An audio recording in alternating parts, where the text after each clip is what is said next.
জয়গুরু। আজ 22শে জুলাই শ্রাবণ পরিক্রমার আজ ষষ্ঠতম দিবস। আজ এই পুণ্য দিবসে দেওঘর ধামের একটি মজার ঘটনা জেনে নেব। শ্রী শ্রী বড়মার সঙ্গে কি ঘটলো এক গভীর রাতে, এবারে জেনে নেব বিস্তারিত। দেওঘর লীলার প্রথম ভাগে তখনও আশ্রমে ইলেকট্রিসিটি আসেনি। কোনো রকম উপদ্রব যাতে না হয় সেজন্য শ্রী শ্রী ঠাকুর রাতে আশ্রম প্রাঙ্গণে পাহারা দেবার ব্যবস্থা করেছিলেন। ঠাকুরবাড়ির তরুণদ্বারে তো বটেই, তাছাড়া বাড়ির মধ্যেকার বিশাল চত্বরেও কয়েকজন ঘুরে ঘুরে পাহারা দিতেন। যারা পাহারা দিতেন উনাদের প্রত্যেককেই প্রতিদিন সন্ধ্যায় দেওয়া হতো একখানা বড় লাঠি ও একটি জোরালো টর্চ লাইট। সকালে আবার এগুলিকে একটি নির্দিষ্ট স্থানে জমা দিয়ে আসতে হতো। পাহারা ঠিকমতো চলছে কি না তা শ্রী শ্রী বড়মা রাত 2-2:30টার সময় ঠিক নিজে তদারক করতেন। পাহারাদাররা জানতো যে শ্রী শ্রী বড়মা যে কোনো সময়েই এসে পড়তে পারেন, তাই প্রত্যেকেই সদা সতর্ক থাকতেন।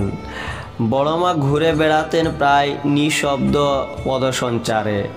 দূর থেকে তাকে আসতে দেখলেই পাহারাদাররা সাবধান হয়ে উঠতেন। একদিন একটি মজার ঘটনা ঘটে গেল। জৈনিক পাহারাদার একটি বারান্দায় টর্চ ও লাঠি পাশে রেখে ঘুমিয়ে পড়েছে। রাত গভীর। শ্রী শ্রী বড়মা হাঁটতে হাঁটতে সেখানে এসে পৌঁছেছেন। কিছুক্ষণ তাকিয়ে দেখলেন ঘুমন্ত পাহারাদারটিকে। তারপর নিঃশব্দে শ্রী শ্রী বড়মা তার লাঠি ও টর্চটি তুলে নিয়ে নিজের কক্ষে চলে গেলেন। এদিকে ঘুম ভাঙলে পাহারাদারটি দেখলেন যে তার টর্চ ও লাঠি নেই।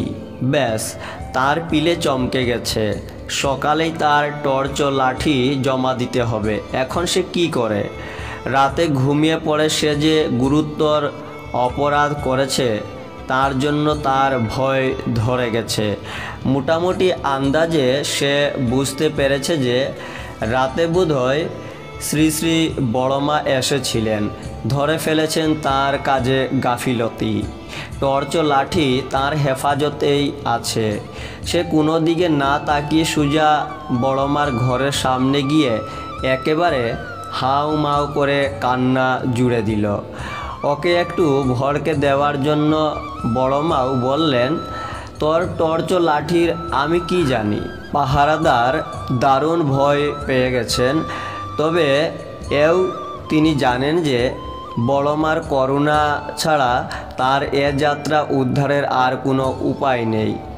পাহারাদার বারবার শ্রী শ্রী বড়মার কাছে তার অপরাধ স্বীকার করে ক্ষমা চাইতে লাগলেন ও শ্রী শ্রী বড়মায়ের ঘরের সামনে দোরগোড়ায় মাথা ঠুকতে লাগলেন।